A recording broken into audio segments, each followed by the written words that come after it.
Ano ang flash report ni Edwin Nako, Duque? Lakay, eto bakit naman lalaki na hablutan ng cellphone dyan sa may Caloocan at isang ginang naman, Lakay. Nako, kumusta yung tainga niya, Edwin, dahil nahablutan naman ng hikaw? Naku, Diyos ko. Oo, masakit yung Lakay. Oo, baka Gold yata yung suot. Baka napilas na yung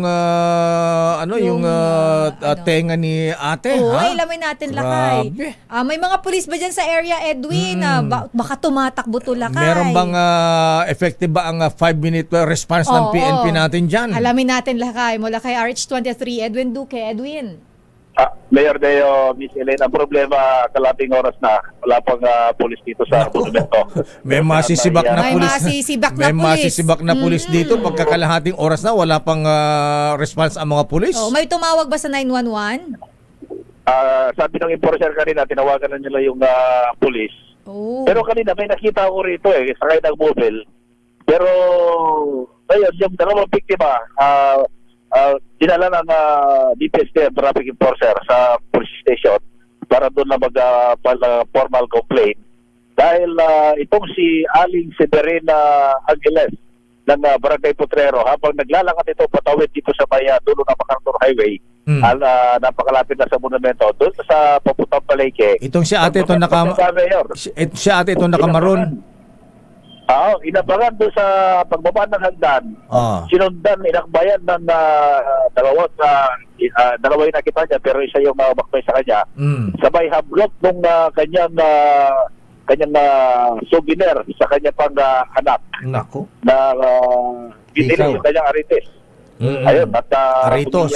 pumunta rito para sana mahuli agad yung suspect. Pero ngayon ay wala pa rin makita pulis dito. At doon sa lugar na pinangyarihan. At dinala na lang, merong pulis, pero highway patrol group.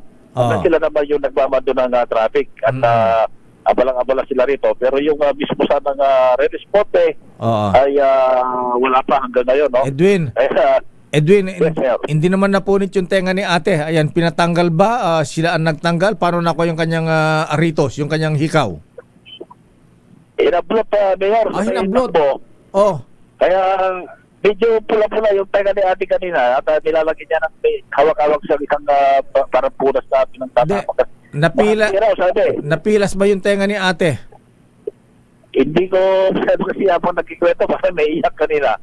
Pero itong si Daniel Yap ng nabutas naman, pagbaba ng monumento sabay Samson Road, papuntang sa Lapidyo, hindi niya namalaya yung pinuksan ng isang babae, Mayor. Babae naman? Buti na lamang may babae. Buti merong isang vendor na sabi niya, Kuya, may nagbukas sa bag mo. Nung tingnan niya, wala na yung cellphone.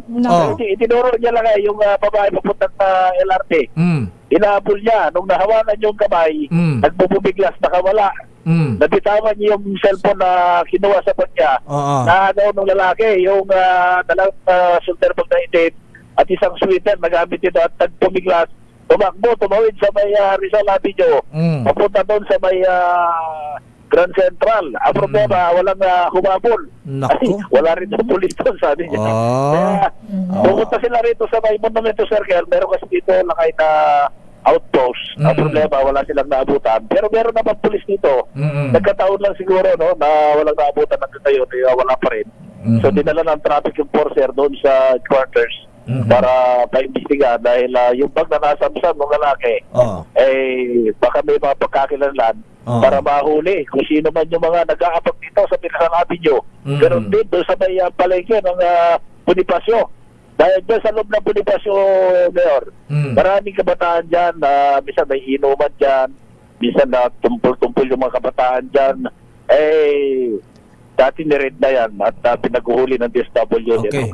Anyway, Edwin, yes. Yung nangyari kay ate na hinablutan ng hikaw at saka yung dinukutan ng cellphone na si kuya, yan ay nangyari sa LRT sa may monumento, parehong lugar. Yung babae, doon sa dulo ng MacArthur Highway. MacArthur Highway. Sa may Bonifacio Market, no? Pero monumento pa rin yan.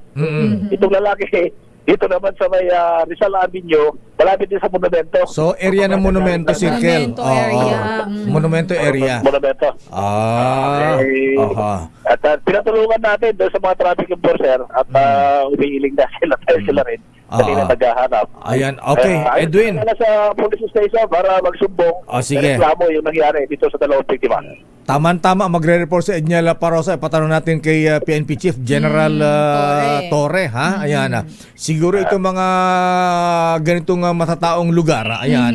Dapat maaga pa may mga naka-deploy na rin na mga pulis diyan. Kailangan ng police visibility. Para matakot yung mga kriminal, mga mandurukot, mga snatcher diyan. Anyway. Sipin mo yan sa bahay, magkahiwalay na lugar lang. Same area. Interview ko, sabay ko in-interview yung dalawang biktima.